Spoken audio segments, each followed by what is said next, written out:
Hey everybody, this is Eric Rousseau with the Comedy Film Festival. I am joined today with the cast and crew behind Real Hard, which is playing on the 26th of April, 2:45 in Austin, Texas, as part of the Comedy Film Festival at Galaxy Highland. To get things started, I'm going to introduce you to the cast and crew, starting with John. What's up, guys? My name is John Mansonetti, writer-director of Real Hard, and super excited for this opportunity and can't wait for you guys to check out the film. Cool, and we'll keep it going with the star, Lance Allen. Lance Allen, guys, how you doing? I'm so excited to be here, dude. I just want people to see this movie, dude. It's my first lead in the movie, and I'm proud of what John did. It's excellent, perfect edit. Perfect directing, the writing, just on point. I love it. I'm just excited for people to see it. We're excited to be able to showcase it. We're joined by Vancy Vega. Hello, everyone. I play Lucille Lincoln, a villain you love to hate. And my inspirations were Dolly Parton, Harvey Weinstein, and Blanche Dubois. You may be the first person in history to say you were inspired by Harvey Weinstein. There's plenty of people inspired by him.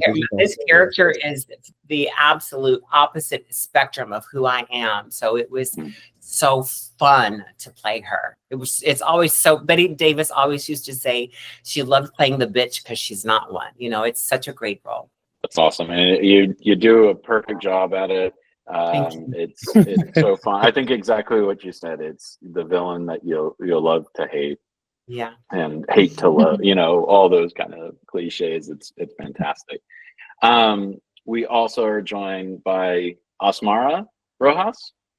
Hi, yeah, my name's Osmara Rojas, and I play Macy Briarwood in this film, and I'm basically the ex-girlfriend that basically helps him win at the end. So not to give out any spoilers, but And lastly, we are joined by Jenny Wu. Hi, I'm Jenny Wu, and I play Ferdy, the best character. Yeah. Aside from all the others. Well, the raunchiest. no. Yeah.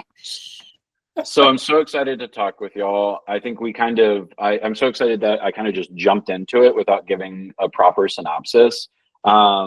I think that people are probably piecing things together a little bit, maybe a little bit confused by the Harvey Weinstein comment, but it's okay. We're gonna make it all make sense. The short of it is the way I've been describing it, because I've been so excited about this. I see this as kind of like a throwback to like 80s, 90s kind of parody satire movies, very much in the vein of like Naked Gun. But kind of meets Indiana Jones, a lot of similarities there, but for like movie sets and movie props. And that allows us to like open this door to a lot of exciting characters, as I think everyone kind of hinted at here. John, is that a fair description, or would you describe it in a different way?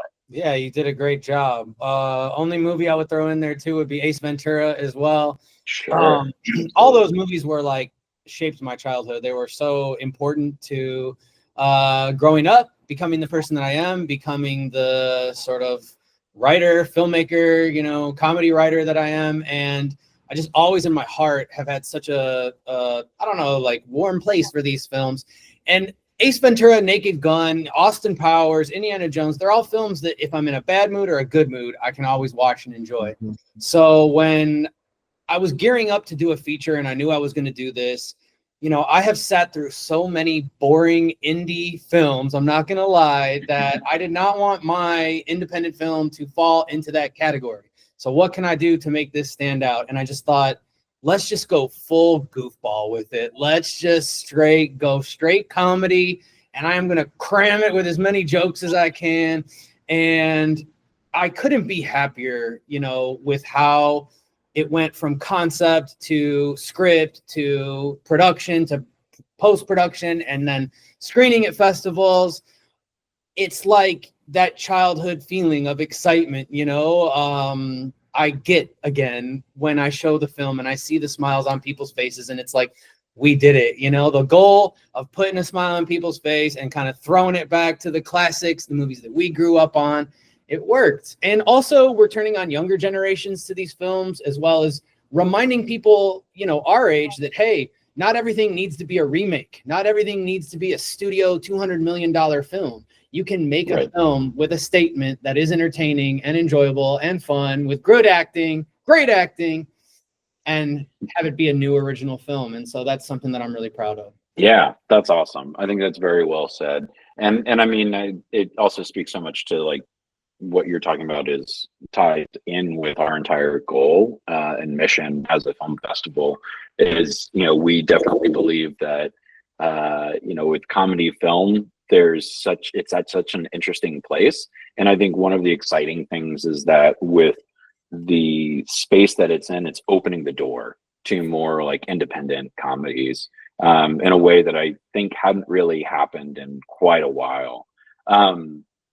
You mentioned kind of some of the influence and inspiration, but the actual idea of like somebody who's doing this Indiana Jones type life and detective work, you know, Ace Ventura as well. That's a great reference too. How did you stumble into that? Into like, this person's going to be on the hunt for like movie props for, you know, and this character. And I want to get to you in a second, Lance, of like how specific this character is. John, can you talk a little bit about that? Yeah, this all started from wanting to write sort of my take or a parody on Police Squad. So if you've seen Naked Gun, it was actually first a TV show called Police Squad, and it was in the 80s, and it's fucking hilarious. It's so funny. I mean, I loved it when I was a kid. And so I kind of tasked myself with like, hey, what if I just wrote my own episode? And I like changed the characters, but I tried to stay in the vein of a Police Squad episode. And I wrote it and just kind of slept on it for a while, just kind of put it on a shelf and didn't think about it for a while. Went on to working on, I wrote it as a short, actually. I wrote it as like a short project, like a maybe 10, 12-page script. Slept on it for like a year. Then when I was like, remember I was telling you just now, like, okay, I decided I want to do something that's pure comedy. I was like, well, what do I already have that is like some of the groundwork is already there? And so I revisited the short and I was like, this is good. So then once I knew I wanted to do that, I was like, how do I change it so that it's not so much Frank Drebin, Naked Gun? And that's when I started to think of Ace Ventura. And, you know, I watched the director's commentary for Ace Ventura for all 3 Naked Gun. I read the scripts while I watch the movie. I mean, I do a lot of research. And I was like, what is like the most ridiculous type of detective that I could think of? And, you know, if you actually Google it, there are a lot of people that do really weird detective type work. And that didn't really take me anywhere because it was, I don't know, too ridiculous. And then I just was like, well, I want this to be a comment on the film industry. I have a pass to the Cinemark up by my house. I go to see a lot of movies when they come out. And I'm telling you, 9 times out of 10, I am disappointed. There are $200 million films that suck. And I wanted to talk about that. I wanted to vent about how frustrated I was as a film lover and cinephile, how new cinema these days just is constantly letting me down. And so that's kind of how this all evolved. I'm going to do a character that's a cinema sleuth, and he solves crimes within the film industry. And then that's how Real Hard came about. Actually, the initial title was Nude Weapon. Then I was thinking about calling it Hard Dick. Because I'm glad I'm not in that movie. So Real Hard, you know, it all kind of came about, and like I said, I'm super proud of it. And I think now that it's out and I'm explaining it to people, they're like, that sounds pretty interesting. And I think that's what it's all about when you're doing an independent film. You got to have something that in 1 or 2 sentences can entice, you know, your average person. And I think we've done that. Absolutely. And I mean, it definitely, you know, it stood out to us when we were programming the fest. I think that mission accomplished there for sure.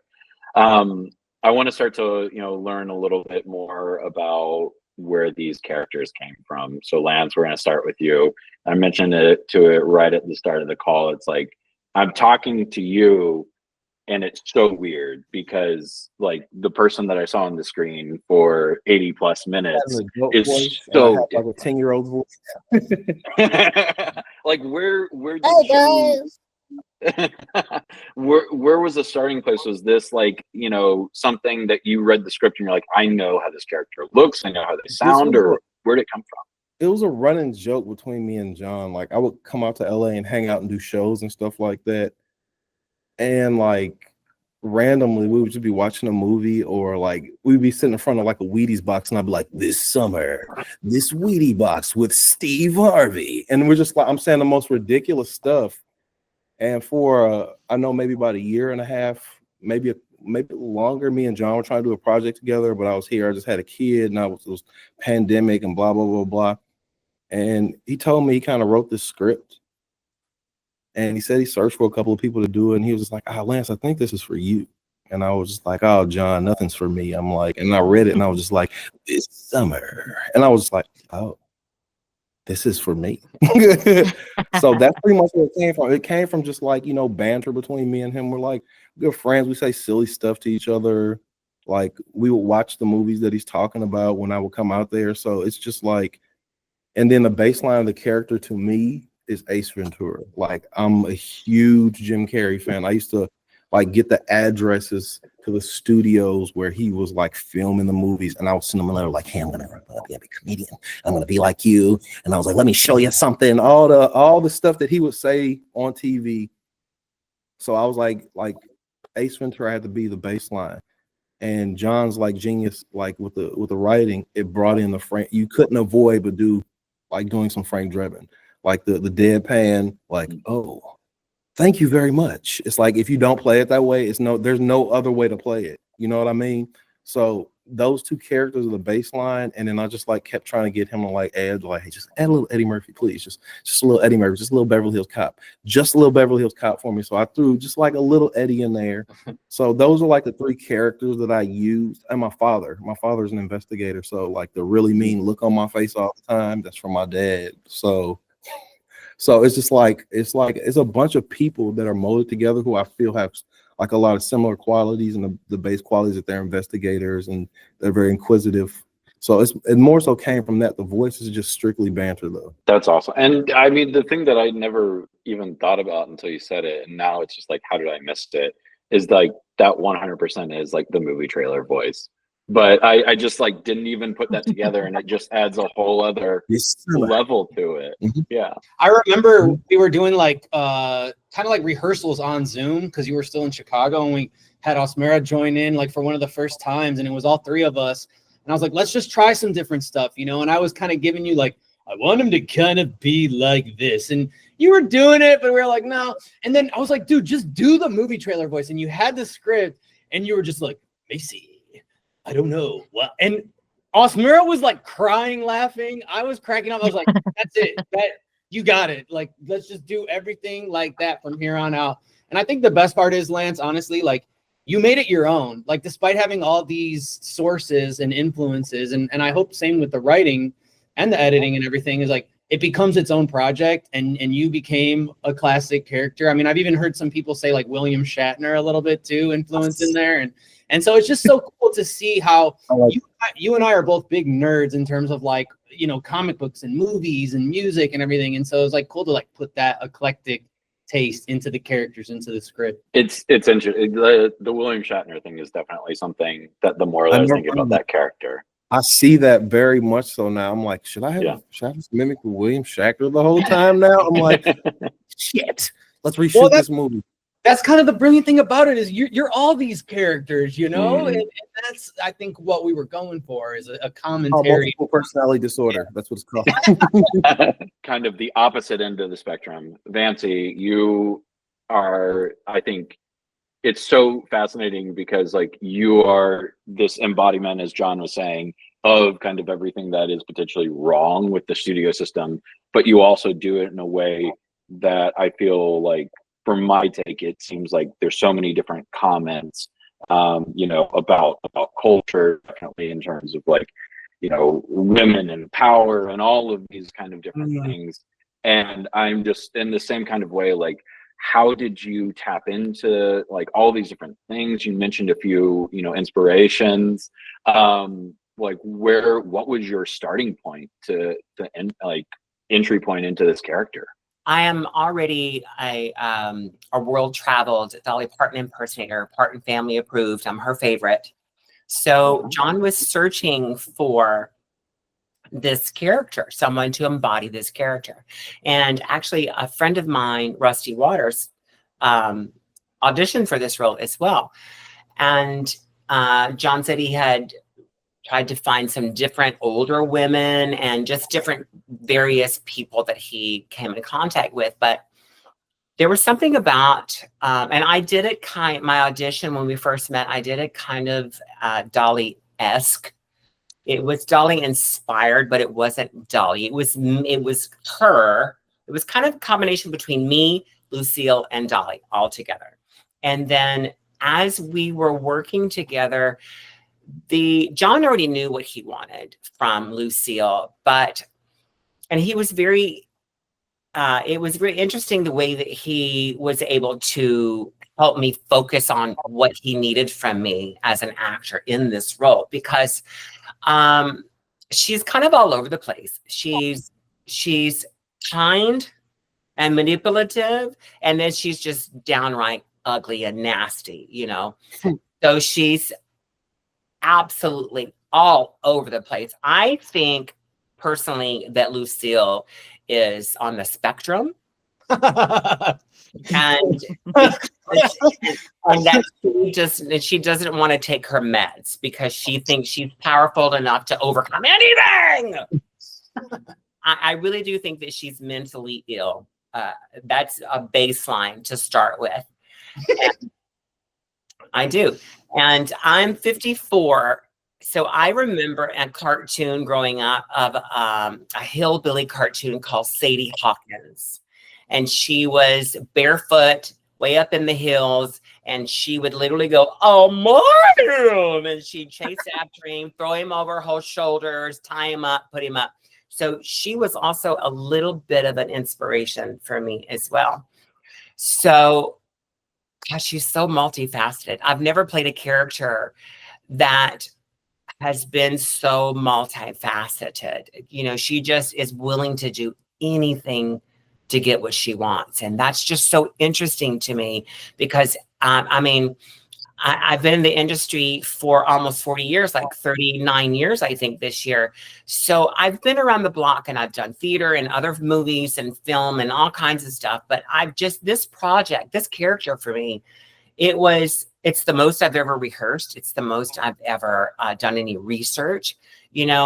I started during the production reading a biography of Tennessee Williams, so that I could understand his point of view from Blanche and her kind of, she was cuckoo. So all of these different people and places I'm pulling from to get to this character. And still, I needed John to kind of mold it and push it and develop it where he needed it to go. And the thing about John working on this project is you don't have to question what is needed from you, because he's real good about showing and leading and telling you what he is trying to get from you and allow you to. I was able to find my way in this character, and through 150 takes get what he needs. We should mention too, though. I'm kidding. It was only 80. We should mention too, though, when we did say Harvey Weinstein, that's really because you're the head of a studio. You're the head of your own film studio. I'm the head of a studio, and it's predatory. So Dolly Parton is self-explanatory. She did the large endowment, the blonde hair, the extravagant dress, that kind of thing. The Blanche Dubois from Golden Girls, she talked like this, and she was very, very sexual. So it was very easy for me to come in and out of this character real, real simple. Because I'm from the South and I already have an accent, so I just kind of stretch it. And then Harvey, of course, we all know that travesty and fiasco, but I pulled from him because he was the head of a studio and he was incredibly inappropriate. Yeah. So I wanted to pull from that, but give it, some funniness to it. Make her, you know, oh girl, if you had the right circumstances, you'd be okay kind of girl. There's like a sprinkle of Dr. Evil in there too, with your kind of maniacal, Probably, yeah. you know, and I remember like when I first wrote the script, she was more like equestrian, like one of those like prim and proper ladies. And I read my scripts after I write them, and I do all the voices. And I had actually just listened to a Tennessee Williams play.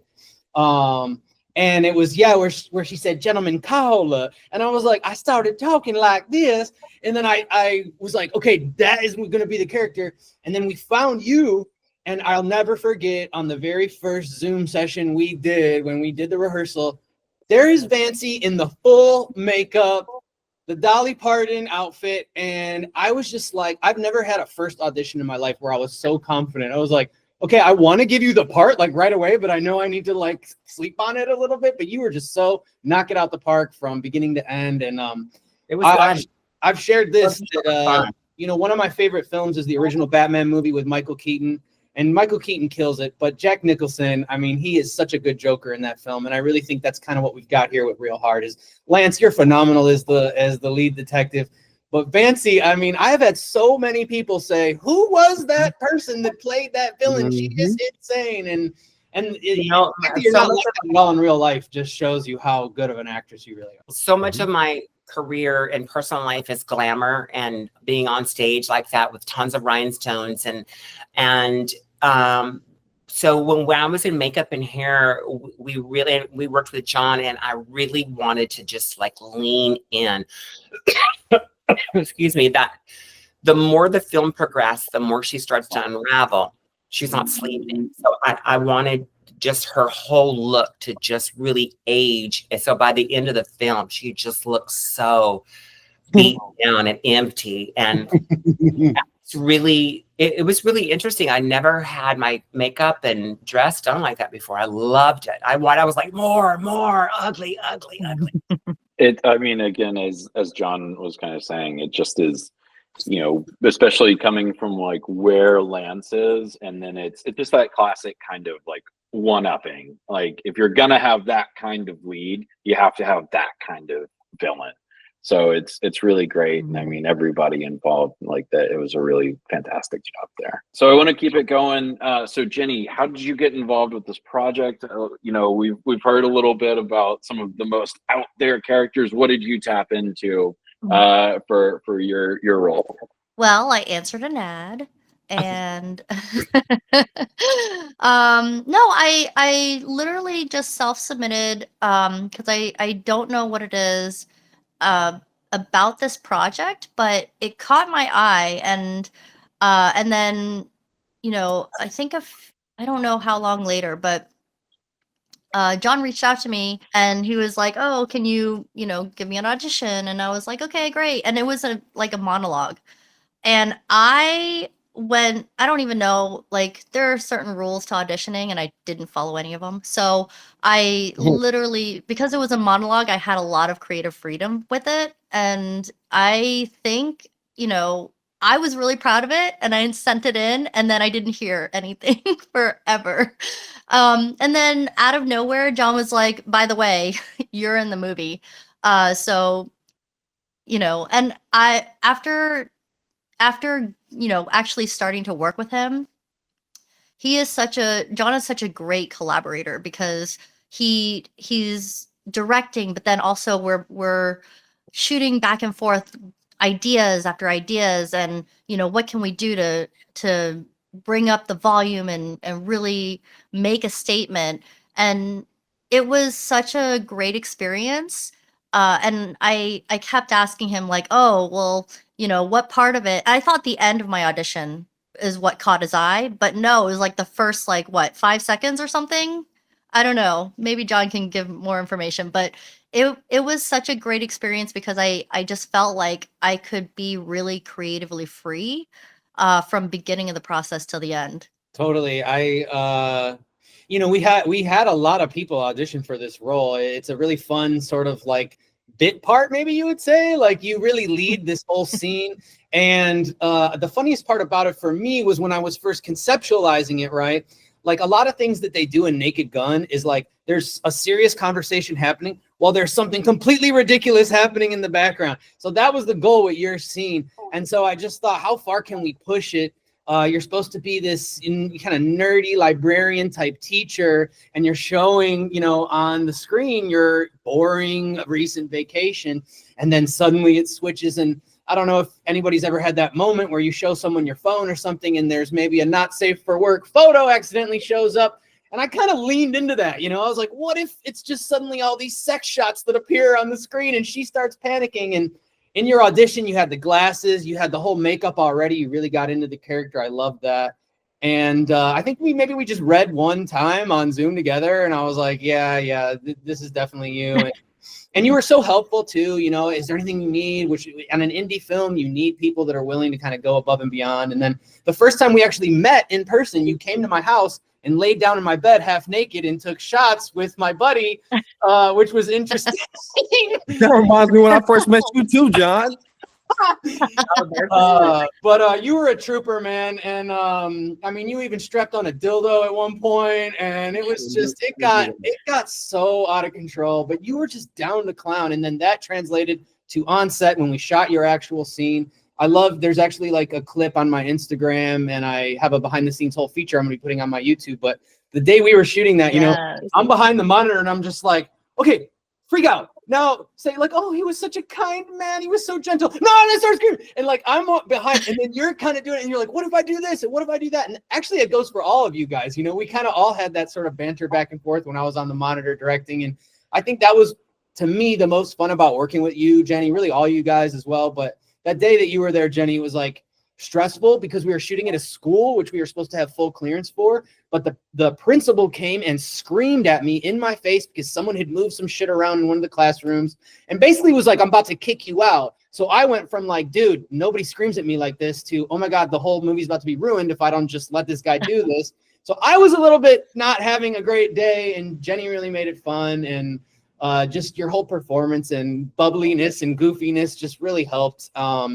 And yeah, it remains one of my favorite scenes in the film. And it always gets a big response. It's a great Yeah, scene. it was definitely really fun to, like, you know, bounce the ball back and forth and really get those ideas out there. I love that we were able to collaborate that way because, you know, normally you have rehearsals if you're lucky, and then you don't even know if you know what the director really wants or if you did a good job. But I really felt like I was a partner in the scene. That's really great. And I think that, like, when I talk to people, especially about movies, but specifically comedy, and I think it's there in a lot of different films, and it usually ends up being like the quick kind of comedic relief, or these like small moments. And like, that's one of the beauties of Real Hard, is like it's made up of all of these really great small moments that, like, it's John, it goes back to exactly what you were saying. You're just like, how many jokes per minute can we kind of put in here? And I think that this is such a great example of it. So we're really happy that you're able to join us today, Jenny. That's awesome. Yeah, thank you. So rounding out the cast that we have present here is Osmera Rojas. This is really, I think, in the same kind of way as these small moments are really important. I think the other thing that maybe gets a little bit underappreciated when it comes to comedy is the importance of a straight character. And you not only do that, but also are this heart of the movie. So I'd love to just kind of hear, you know, how you got involved, you know, how the experience was for you being surrounded by absolute chaos, and all of these kind of absurd characters. How did you approach it? How did you keep a straight face? All of those questions. Those are great questions. So I also self-submitted, and I submitted when I was still living in Florida. I was living in Miami at the time, but I was like planning on moving to LA. So I was just kind of like self-submitting to like LA things.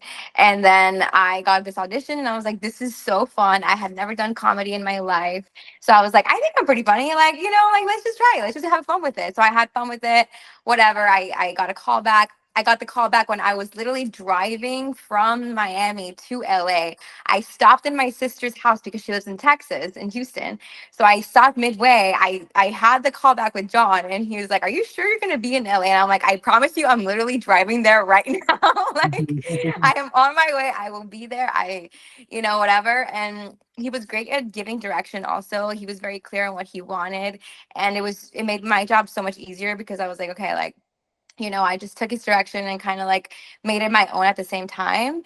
And then working with these two, Vancy and Lance, oh my gosh, it was such a blast. And it was also a little bit intimidating because, again, this was my first comedy, and I'm working with people who are like amazing. Like, in my eyes, I was like, oh my God, like, they're so good. And I'm like, I feel like a newbie. I had only been acting for like 2 years at that point, maybe even a year and a half.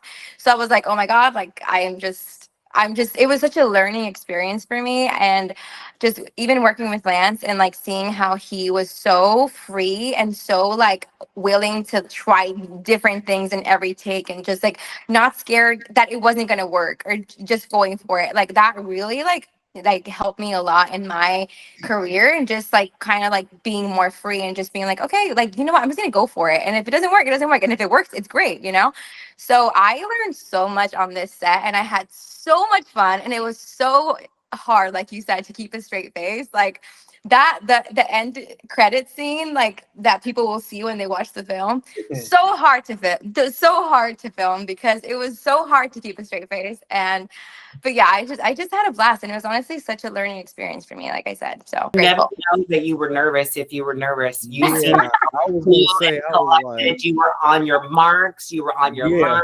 mind. You never know it. Never know it. I had no idea. I was like, oh, this motherfucker's good. I mean, this person's good. I don't know. Yeah, okay, cool. I like it.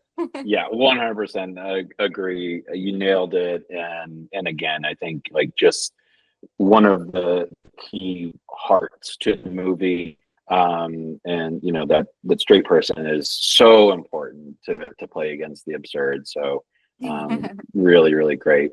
So you actually mentioned something that I wanna touch on. There are a couple of Texas connections to this film.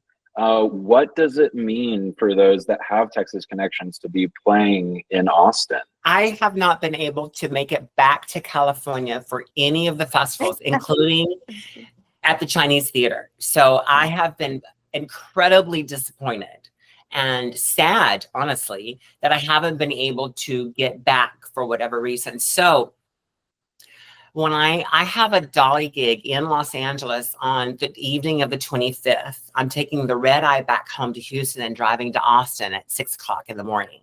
That's how important this is to me. I cannot wait to see it on a big screen and present it and be the representative to this entire company. It's just a dream come true. And I honestly, truly believe within my whole heart that I was not able to make those festivals for this reason. Yeah, this is a film that you have to see in a theater at some point with an audience. And every time that we have shown it, it has just been nonstop laughs. And if anything, affirming my choices, to make this, which has been great. Because when you are an up and coming, writer director, you go through a lot of ups and downs and depression, and to sit in an audience full of like 50, 100 people and just hear uproarious laughter at every joke is landing and hitting, and I'm just like, oh, no, so I can't wait. I had one of the distributors actually, and so the film, as excited as I am for it to be available on streaming and all the different platforms, Amazon, Tubi, and everything, I really do think that seeing this film in a theater setting with a crowd is the way that it's meant to be seen. You hear that a lot, but I think because of the reactions and the laughter, it really is merited here. And I had one of the distributors tell me, she's like, this could be the next, like, oh crap, now I forgot about Rocky Horror. Yeah, she was like, this is the next Rocky Horror Picture Show. And I'm like, okay, all right, now you're talking. And that's exactly what I wanted. I wanted to just make something that would put a smile on people's face, like from start to finish. So many indie films tackle, serious subjects like, rape or, something that is really tough to sometimes sit through. And I don't want to do any of that. I wanted to do something that's just most audiences could enjoy. And yeah, and I guess my only Texas tie-in is when I was driving cross country, I got pulled over in Texas and they smelled weed in my car and they searched my car, but they didn't find the weed, thankfully, but I did get a ticket. So I didn't know that you can't drive in that left lane on the highway. That's what he pulled me over for. I'm like, all right.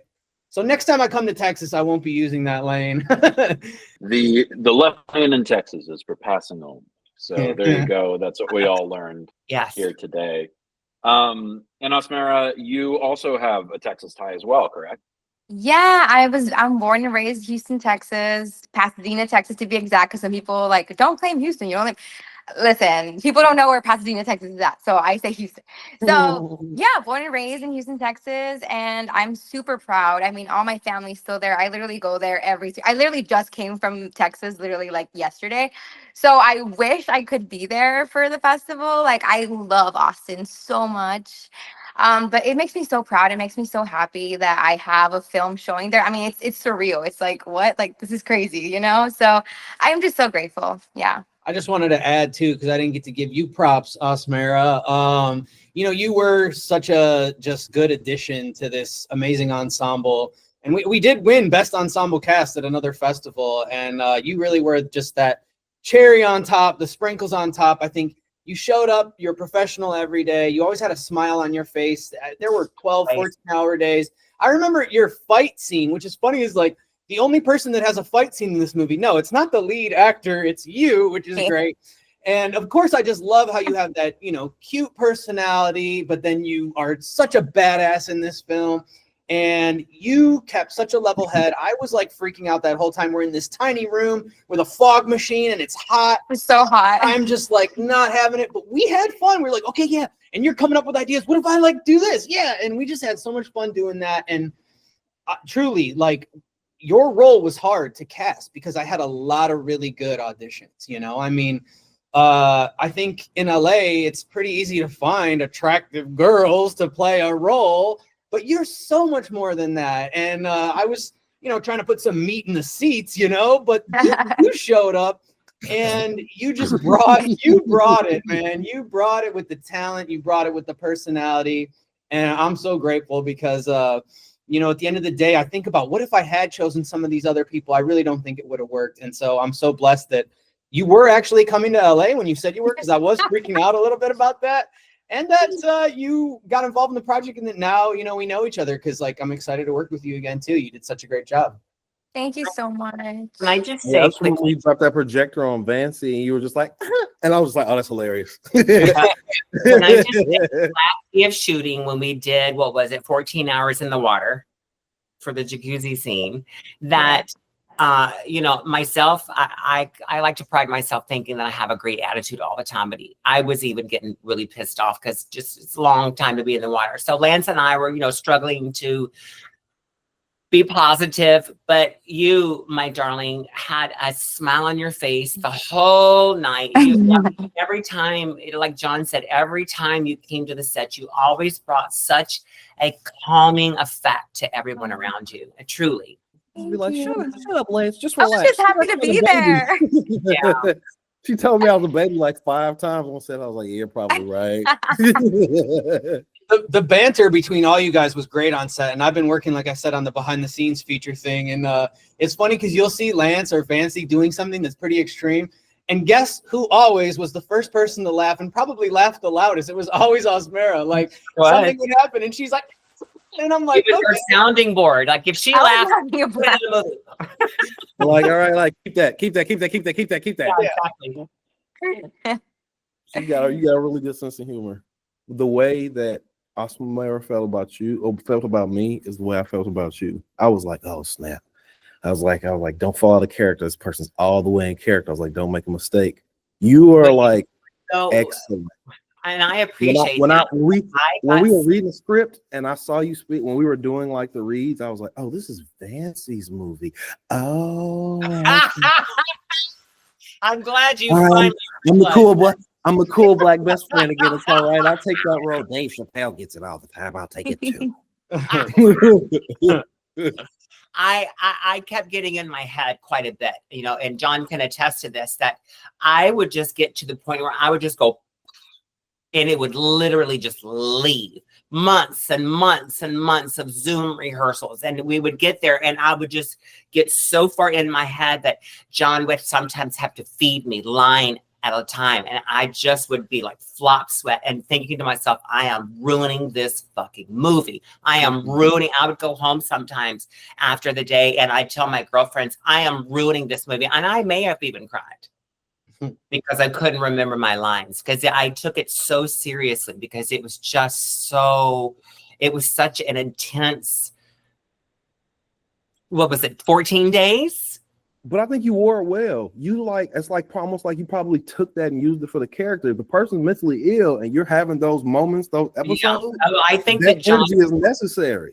I think John kind of steered me in the right direction when he saw that I was getting in my headspace and couldn't really come back to focus. It's like use that, and I think I just wanted to say I actually just got to speak at a school for like high school. It was like a little group of high school kids that make movies. Told them about how I made the movie. And they asked me, they were like, what's one of your favorite things about making movies? And I said, coming up with the idea, right? Writing it on a piece of paper, seeing it, maybe even performing it or reading it yourself, but then finding these talented people that take this idea that you have and skyrocket to the moon. All of you guys, all four of you did that. But Vancy, I mean, like I said, I was talking like I do declare, Mr. Beauregard, and then you show up and you're just like, and I'm like, all of us were like goosebumps, like, oh my God. And I think one thing that I learned too is continuing to write. Like, I'm going to keep writing very off the wall, over the top characters like this because I myself am that way. And so when I put that into my stories and then find people like you, it just like, this is filmmaking. This is how it should be done. And I have never had a role that I was able to really just let go. And once I saw Lance really letting go and just diving in the deep end, I was like, hell yeah. That's what I honestly, after the first day of shooting, when I saw how intense and involved Lance was with his character, that there was no real pretense about it. He was just in the deep end, just balls to the wall. And I was like, I'm a crazy bitch already. I'm a couple of genders in one body, so I'm already a little cuckoo.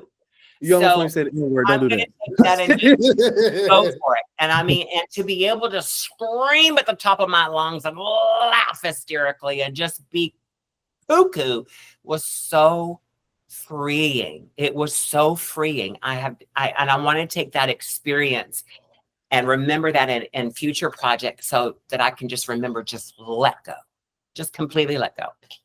Can I say while we're giving praise to people, it's a couple people, John, can I please mention them? Give it back, you handsome lover. That is my favorite line in the whole movie. Matt Stanley, yeah, the bigger guy in the beginning, and he's another character who I wrote, and I was like, it'd be funny if he talked like this. And this dude, he made a role that was like slightly funny on the page, straight up hilarious. And I think too, it's important when you do an independent film to grab people right away in the opening scene, and he does that. And then he shows up, of course, in the end, which was just, I remember when I was writing, I was like, do I bring this character back? And then after we cast him and we shot it, I was like, I'm so glad I brought him back because he was so naturally funny and brought this level of like, he's like upset at Cade, but maybe he's also attracted to him at the same time. He's like conflicted. And and then so it was the first day of shooting. We actually shot the opening scene, and he springs up. There's a part where he springs up and he surprises him on the car. And he's like, "Give it back, you handsome fucker!" And he wasn't supposed to say that though. Yeah, that wasn't in the script. And me and Lance looked at each other just like. I like that. So that's pretty funny. Days we repeated that to each other. We would just be filming and be like, "Handsome fucker!" Like, forget that. We was going in after every day. We like, oh, we need to unwind. Turn it on. Handsome, and we just like handsome, handsome, handsome. It's like for like 30 minutes straight. Like the only usable take too. So I'm like, we got to put it in now. So who was the who is the fella? I think he was the director's assistant or something like that, or the PA, or that was like, hey, we got to go for lunch, and he was talking like Matt Jones? Matt Jones, yeah. It's like my best friend in the world. So yes, Matt Jones. I'm sorry, He Matt. had me cracking up on set every day.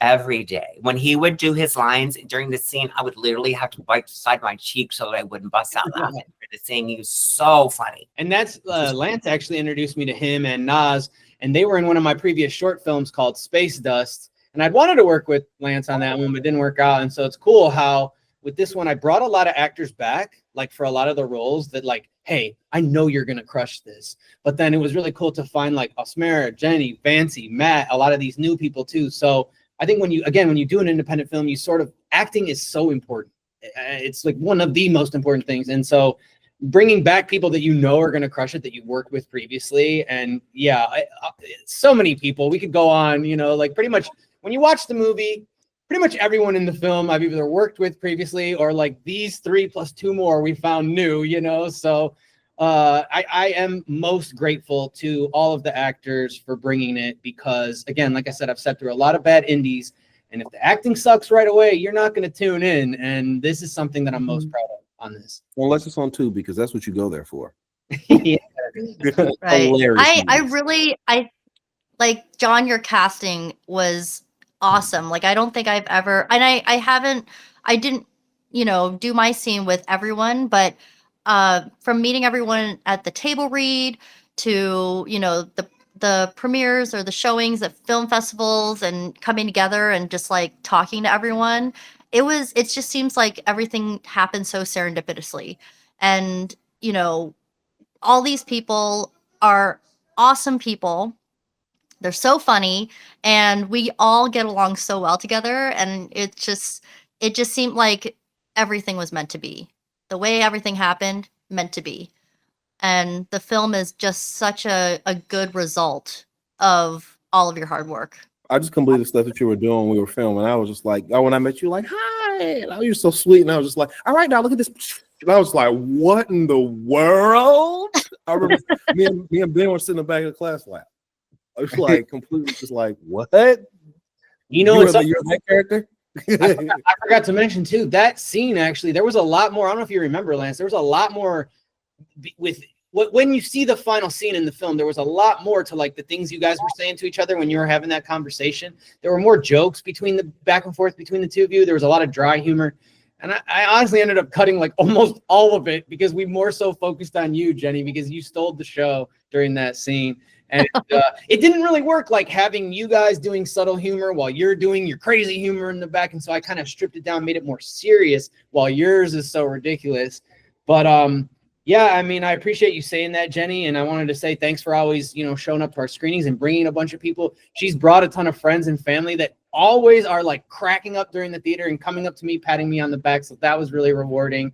And, you know, you're talking about it's meant to be. I think the final step here is distribution. So if you guys are watching this, you know, and you go to see the film, or if you missed the film, please check us out. We're actually on Amazon right now, but you should wait if you're going to the theater to watch it. And then we're going to be on Tubi soon too. So in terms of like you saying it's meant to be and everything, this is the final step. So please support us online because that's kind of like where I'm at now, is just hustling the hell out of this movie. We should also mention that when you watch it on Amazon, it needs to be through the app or your computer.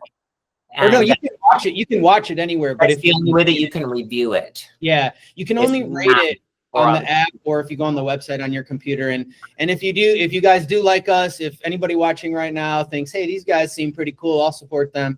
We really could use that 5-star rating on Amazon. The algorithm.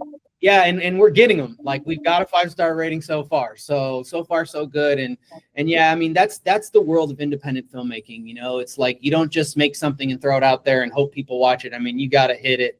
And so we can't do it without all of you guys helping. And then anybody tuning in right now, like, we really could use your support. Absolutely, absolutely. And we're so thrilled to be one of the stops as y'all are getting started with distribution. It's always an amazing story when you do the festival circuit and you're going through it. And I know, John, you've gone through it, and I'm sure some of the actors with films that y'all have been in, and you're just like, this festivals are great, but I hope that people can be able to see it, whether it's in a theater, whether it's at home, just somehow be able to see it. So we're really excited. Now, one last thing that I do have to ask. We've talked quite a bit about all the amazing acting and performances, but if people who see this, if they're not going to be happy if I don't bring this up. So there was a trifecta that happened with Lance, with Asmara, and of course with Smokey. Smokey, kind of in the same kind of way that we're talking about, of all of these small parts, are getting a Smokey cameo right there. So your dog is just naturally happens to be amazing and cute and gifted and an amazing actor. You hear that, boy? He really is. I mean, the secret is treats. If you hold the treat next to the camera or next to his eye line, he is going to sit there and stare at it. And I've actually put him in a couple of my films previously, and he's always been a big hit. I mean, he's like part of the reason why I think half the people watch my other short films. So when I was coming up with this one, I was like, you got to get him in there. And of course, you know, Ace Ventura has a dog who helps him solve the case in the original Ace Ventura movie. And so that was kind of my motivation. But I think with Smokey, and I think with working with, they say don't work with, you know, pets or children. And I somehow find myself always working with one or the other. With Smokey, I realized, I mean, he taught me how to work with animals because yeah, I'm talking about you.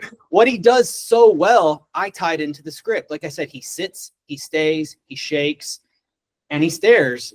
And that's what he's great at. And so I was like, now how do I get all of those things in there? Because I think with previous films in the past, I'm trying to get him to do things that he just doesn't want to do. You know, and he's looking at me like, dude, I'm not doing this. So the shake, and I don't want to ruin it, but it's a really big part. And so that was always kind of in my mind of like how I was going to do it with him. And I think you work to the animal's strengths, or if you're lucky enough to have a budget, you cast an animal that can pull off what you need. And so that's the best part about Smokey is he is my best friend. He goes everywhere with me in general. So it was no offense to all you guys, but he was my favorite actor to work with on this film. He was my favorite. He stressed me out. He never complained. On your social media more than you are. He's the sweetest dog. Like, he's the sweetest dog. Like, not I had a puppy. He passed away. I want you to know this, John. I wouldn't like really be around any other dogs. But then when I came to stay with you, I had to stay with other dogs. I wouldn't like my dog passed away in March, and I went to go see him in like it was like April or May, and I really wasn't around any dogs. And Smokey kind of helped. Smokey will like come and like sleep with me. He's like the sweetest dog in the world, and that like kind of helped me a little bit to get over Peebo. So Smokey doesn't know how like he probably knows how special he is to me because dogs know, but that was really big for me. So I love Smokey like big time. Like anytime I come and stay with John, he'll like just come lay down with me. Like John's an advocate for the low pit bulls and dogs in general with pit bulls because you know people like try to demonize them. And it has everything to do with the owner and their temperament. And I've been working in a rescue kennel for rescues board their dogs with us, and we're all pit bulls. It's almost all pit bulls. And John actually has inspired me. And this is my new baby. This is Stella. Oh, So cute. That's Stella.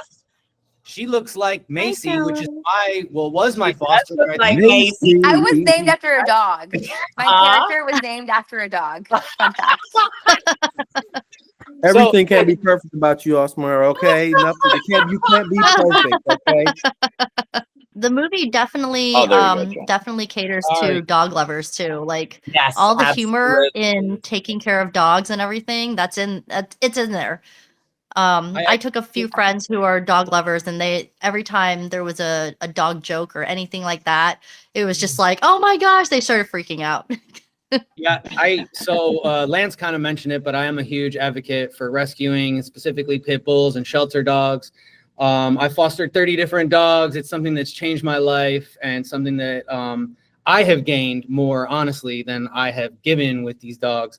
And so even though this was a fun movie about dick, fart, and pussy jokes, I was determined to get dogs into this film, and I'm so glad that we could bring Smokey in because he's getting up there, you know, and I don't know if he loves acting, but he'll do it because he wants to be by my side all the time. And so it has been really rewarding to put him in a film that was a little bit different, but still get that reaction from people. And if there are any independent filmmakers out there listening, put a rescue dog in your movie, you know, that'll put some real meat in the seats right there.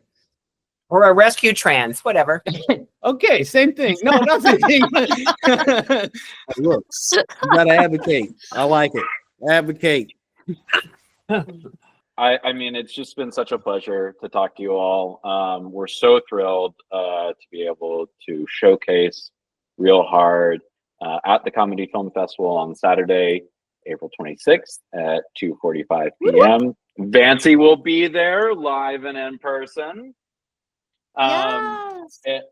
And as was mentioned, whether you're able to make it out to the fest or not, Real Hard is available for streaming on Amazon soon, Tubi, and all other major streaming platforms. If you're around Austin, definitely come see it on the big screen, though. And thank you all for taking the time. It's been an absolute pleasure. Your movie is hilarious, and it's just so great to be able to hear where it all came from, and to hear all the stories of what it was like to make this. Yeah, thank you. I think if Thank you. anybody tuning in right now, if you enjoyed our weird, crazy banter back and forth, check us all out on Instagram, because we're all doing stuff on our own, and then we're also posting stuff about the movie. So we could definitely use your support. And I'm excited to I've actually been starting to think about what I'm going to do next. So we'll see. But this has been a really fun opportunity and experience. It was really great to just have you guys all together again, because we haven't seen each other. It's good to see everyone. Group since we wrapped, really. So thank you. Be sure to check out Mansonetti Pictures on Instagram, because all the short reels and promotional material are all up on top, and they're absolutely comedy gold. You have to go check those out and give us a share and comment and like on all of our posts, please. Yes. What she said. Well, thank you again to John, Vancy, Lance, Osmara, and Jenny. And again, the movie is Real Hard, playing April 26th at the Comedy Film Festival. Thank you all, and we'll see you next time.